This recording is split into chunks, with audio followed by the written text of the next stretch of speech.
Shalom dan selamat pergantian hari bagi kita semua. Marilah teman-teman di hari yang baru ini kita kembali merenungkan kebenaran firman Tuhan.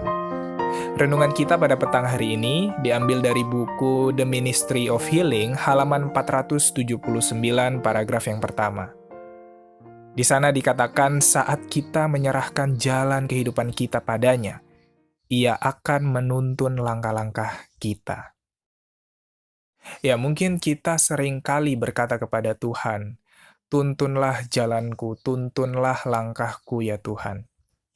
Tapi ketika kita melihat bahwa rencana Tuhan, tuntunan Tuhan tidak sesuai dengan cita-cita kita, tidak sesuai dengan rancangan duniawi kita, ya kita tidak lagi menuruti apa kata Tuhan.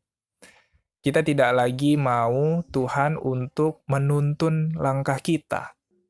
Dan lebih parahnya lagi, mungkin kita membohongi diri kita dengan berkata bahwa Tuhan menyetujui rancangan saya. Padahal faktanya Tuhan tidak menyetujuinya.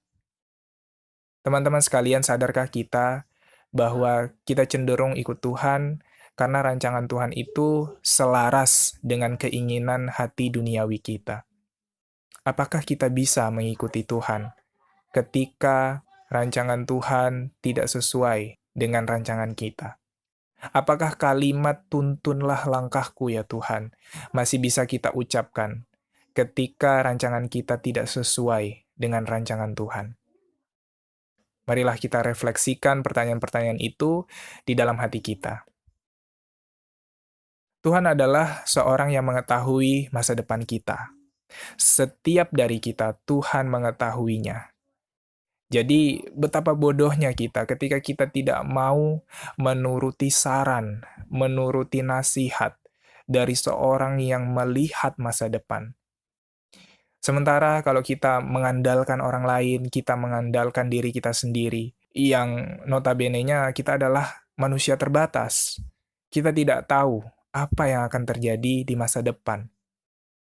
Maka dari itu marilah kita lebih mempercayai apa yang Tuhan katakan melalui firman-Nya.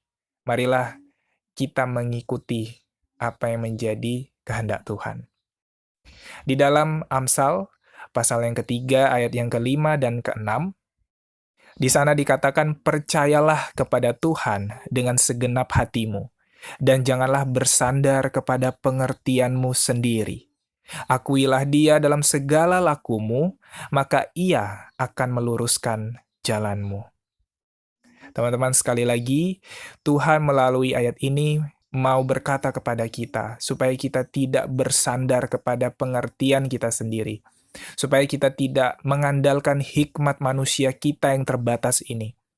Tetapi Tuhan rindu supaya kita mau menyerahkan hidup kita seluruhnya di dalam tangan-Nya, dan Ia akan dengan senantiasa meluruskan jalan kita. Teman-teman sekalian, kiranya renungan kita pada petang hari ini dapat mengingatkan kita kembali untuk menyerahkan hidup kita ke dalam tangan Tuhan. Biarlah kita senantiasa percaya kepada Tuhan yang mengetahui masa depan setiap dari kita, dan biarlah kita jangan bersandar kepada hikmat kita sendiri, kepada pengertian kita sendiri. Selamat pergantian hari dan Tuhan memberkati kita semua. Amin.